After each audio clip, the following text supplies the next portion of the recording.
I'm Neil de Grasse Tyson, and this is Star Talk. And this hair is what happens when you let a lab monkey experiment with styling. I'm here today with the theme for our show of improbable sports moments. There's nothing more invigorating than watching your favorite team and the impossible happens and being there to witness it.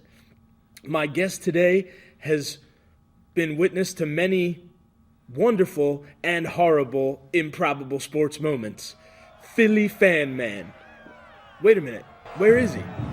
Yo, I'll be right back, guys. Just see one for me. I'll be down at Gino's a little bit later.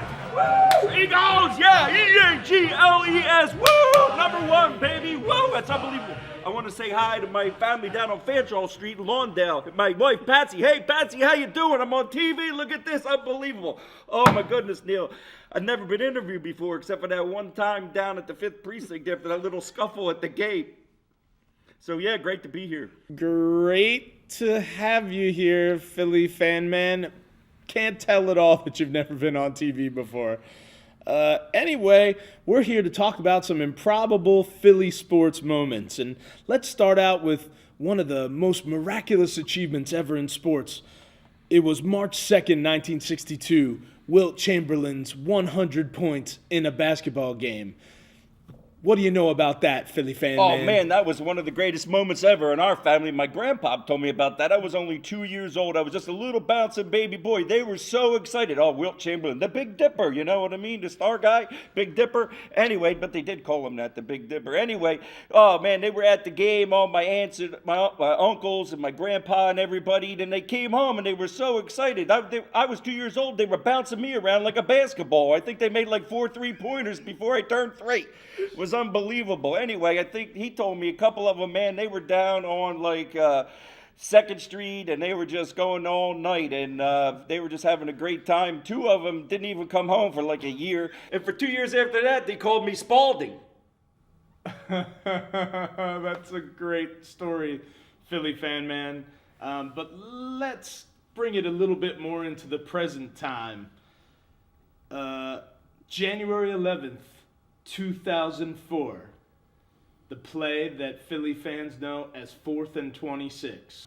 The odds of converting 4th and 26 are minuscule. They are much less than 1%. What does Philly Fan Man's natural state look like when the Eagles get themselves into 4th and 26 when the game's on the line? Let's see what that looks like. Oh, my goodness, my hair. Oh, my goodness. It was unbelievable. McNabb, he's such a bum. He couldn't make a play for anything. 4th and 26, we're never going to make that. It's going to be the end of the world. But then the Eagles convert a miraculous play on 4th and 26, defying the odds, and David Akers kicks the game-tying field goal to send it into overtime. What does Philly Fan Man look like when that happens? Woo! Woo! Yeah, baby! Oh my God, I can't believe it! That's unbelievable! It's the most unbelievable thing I've ever seen! Yeah! Woo! Oh, Neil, that was the most unbelievable thing. I remember in the stands that time, everybody was jumping up and down and hugging. I almost kissed the dude next to me. Thanks for sharing your energy with us, Philly Fan Man. Let's talk about one more improbable moment.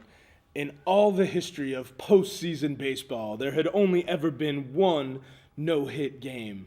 But in 2010, Doc Roy Halladay completed that feat. A slow roller in front of home plate. Carlos Chooch Ruiz gets up and throws to first. Ryan Howard catches it. And it's a no-hitter for Roy Halladay in the playoffs. How did that feel? No? Nothing? Philly? Well, Philly Fan Man's representation said this might happen, so fortunately I know the code word to wake him up. Cheesesteak! Roy Halladay, he was the greatest ever. I can't believe that was such a great moment. Hey, I'm telling you something, Neil. Come on, man, you gotta listen. It was the greatest. You're watching. I can't believe it. You're not even listening to my story.